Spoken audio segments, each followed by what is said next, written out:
Seandainya ada manusia yang layak untuk terbebas dari ujian, niscaya manusia itu adalah sinten?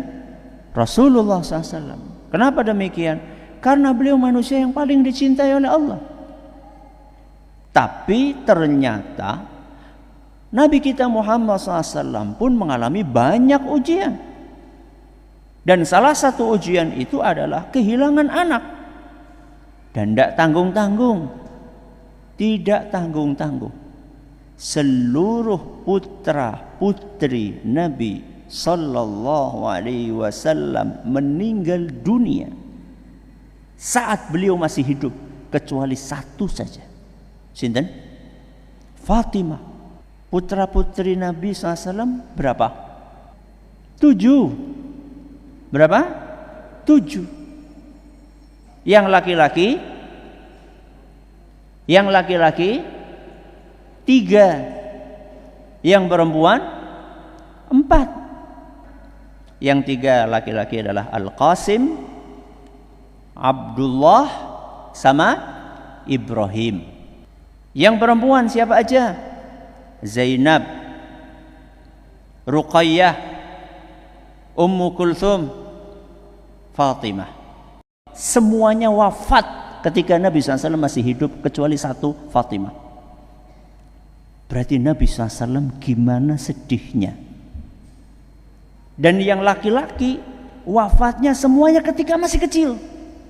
Sekedar kehilangan anak saja sudah sedih. Yang dihadapi oleh Nabi SAW bukan hanya kehilangan anak, tapi diolok-olok. Bayangkan, Bu, kehilangan anak diolok-olok oleh orang musyrikin Quraisy. Sampai Allah Subhanahu wa taala menurunkan firman-Nya, "Inna syani'aka huwal abtar." Orang-orang musyrikin Quraisy mereka menghina Nabi SAW. Anaknya mati semua, nggak ada penerusnya, putus sudah. Abtar niku putus, nggak punya keturunan. Coba bayangkan ibu-ibu, sedihnya itu bukan hanya sedih kehilangan anak, tapi juga sedih diolok-olok, dihina. Itu yang dialami oleh Kanjeng Nabi SAW. Tapi beliau SAW mencontohkan kepada kita bagaimana seharusnya bersikap ketika kehilangan buah hati. Salah satu yang terekam sikap beliau saat kehilangan putranya adalah ketika Ibrahim, satu-satunya putra beliau, hasil pernikahan dengan selain Khadijah. Jadi Nabi SAW putra-putrinya ada berapa tadi? 7. 6 putranya, ya, putra Nabi ada 7. 6 putranya itu semuanya dari Khadijah. Anaknya Khadijah semuanya. Siapa yang 6 anaknya Khadijah selain Ibrahim? Ibrahim itu pernikahan Nabi SAW dengan Maryah Al-Qibtiyah dari Mesir. Ya.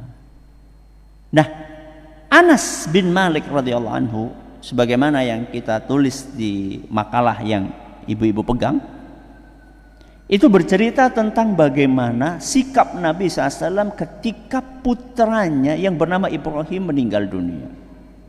Kata Anas, suatu hari Nabi SAW menunggui Ibrahim, putra beliau yang sedang dalam keadaan sakaratul maut. Sangat menyedihkan, sangat menyedihkan. Maka Nabi SAW ketika menunggui putranya Ibrahim sakaratul maut, nangis Nabi SAW. Bukan hanya nangis setetes 2 tetes, nangis banyak, bercucuran air mata beliau. Saat itu di samping Nabi SAW ada Abdurrahman bin Auf, salah seorang sahabat beliau. Maka begitu melihat Nabi SAW nangis, dan nangisnya banyak, cucuran air mata yang keluar, Abdurrahman pun bertanya, wa anta ya Rasulullah, wahai Rasul, engkau menangis? Mungkin dipikir sama Abdurrahman, Nabi itu enggak nangis. Ya, Nabi manusia yang paling kuat imannya, yang paling tegar, yang paling tinggi level ketakwaannya. Dipikir sama Abdurrahman dan nangis. Maka begitu Abdurrahman melihat Nabi SAW menangis, maka beliau pun bertanya, wahai Rasul, engkau juga menangis? Nabi SAW menjawab, innaha rahmah, wahai Abdurrahman, tangisan ini adalah pertanda adanya kasih sayang. Aku menangis itu tandanya aku sayang. Justru kalau ada orang yang ketika anaknya meninggal kok ketawa, atau ketika orang tuanya meninggal kok tersenyum, ini malah dipertanyakan ini. Ya. Maka Nabi SAW mengatakan innaha rahmah, wahai Abdurrahman, ini tanda kasih sayang. Kemudian nangis lagi untuk menunjukkan bahwa ini manusiawi. Baru setelah itu Nabi SAW menjelaskan sikap yang seharusnya dan seyogyanya dilakukan ketika orang kehilangan manusia yang dia sayangi. Bismillah. Kata beliau SAW, innal aina tadma' wal qalba yahzan.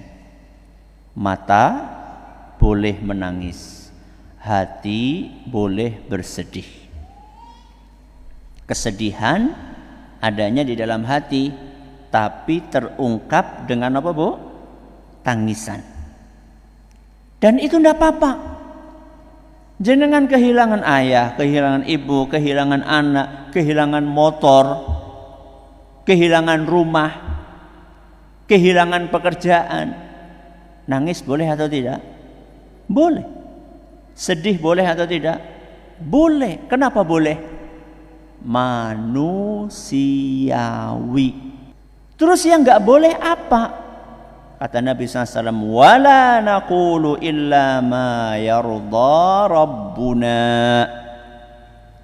Yang tidak boleh adalah mengeluarkan kata-kata yang tidak diridhoi oleh Allah. Termasuk perbuatan. Melakukan perbuatan atau mengucapkan kata-kata yang tidak diridhoi oleh Allah Azza wa Jalla. Ya. Kata-kata yang tidak diridhoi oleh Allah. Apa contohnya? Protes. Contohnya apa? Protes. Protes kepada Allah, mengeluarkan kata-kata yang mengatakan, ucapan yang mengatakan, wah, naudzubillah, ini contoh ya, Allah tidak adil. Kenapa kok yang meninggal anakku, padahal anakku cuma satu? Itu tetanggaku anaknya ada 10, nggak ada yang mati. Nggak boleh. Karena apa? Karena itu menggugat, menggugat takdir Allah. Yang menentukan putranya si fulan meninggal padahal cuma satu, sedangkan anak-anaknya si fulan 10 nggak ada yang meninggal. Yang menentukan itu siapa? Allah. Lah kalau Anda kemudian protes, itu sama saja memprotes kebijaksanaan Allah. Dan Allah itu tidak mungkin tidak bijaksana, itu tidak mungkin. Karena Allah punya nama Al-Hakim. Apa artinya Al-Hakim? Yang maha bijaksana. Bahkan disebutkan alaihissallahu kamil hakimin, bahkan paling bijaksana. Di antara yang bijak-bijak, yang paling bijaksana adalah Allah Azza wa Jalla, ahkamul hakimin. Termasuk juga perbuatan, kalau tadi kan perkataan ya, perkataan yang enggak diridhoi oleh Allah, protes.